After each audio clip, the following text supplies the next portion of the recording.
Yes, sir. Mr. Mayor, I don't think we're going to make the record or beat the record for the adjournment of the meeting, so I'll go ahead and mention several things to fill a little bit of time. First of all, I always get complaints when the clock is not working on Town Hall. I never get a call when it's working again, so I'm pleased to report that the town clock is working again, so everybody can enjoy looking at it as they drive into town.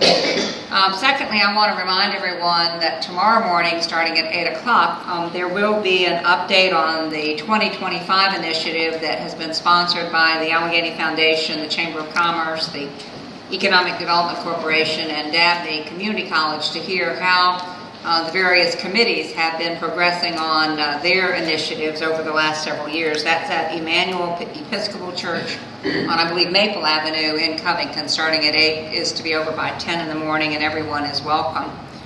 There's also going to be a very important community meeting on November the 15th.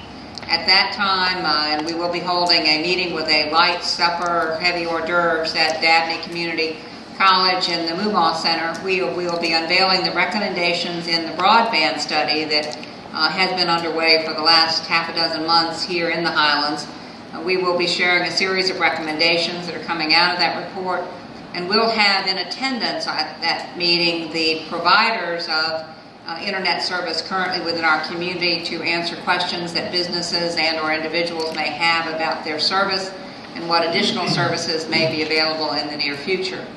I have been personally made aware of a proposed expansion of broadband in our downtown by Lumos that I think will be very exciting to the business community here, and a similar one is being planned in Covington. So I think the fact that we've been undergoing this study has given a little push to the current providers to look at what our needs are. So please come out to that meeting and listen to what's been happening.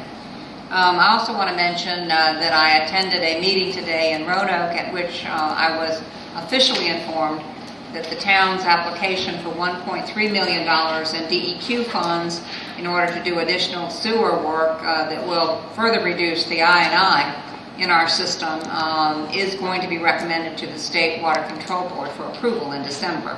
That will be a 0% loan, and we are hopeful, as we have in the past, that we'll get some form of loan forgiveness on that $1.3 million. And lastly, I want to make this, with your help, a monthly announcement.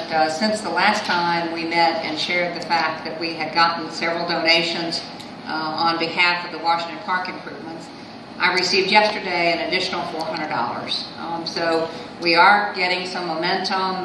Mike Isabel, who is on the Parks and Trails Committee, last week signed a number of letters that went out to civic and social organizations asking for them to be a part of that effort, and similar letters will be going out in the near future to businesses. So please remember that this is an important and in many respects historic part of our town, and we'd love to be able to see some improvement there as soon as possible. So we want to thank the individuals who have supported us thus far and ask others to become a part of that effort. Can you share with us the total that's been $2,400 now. 24?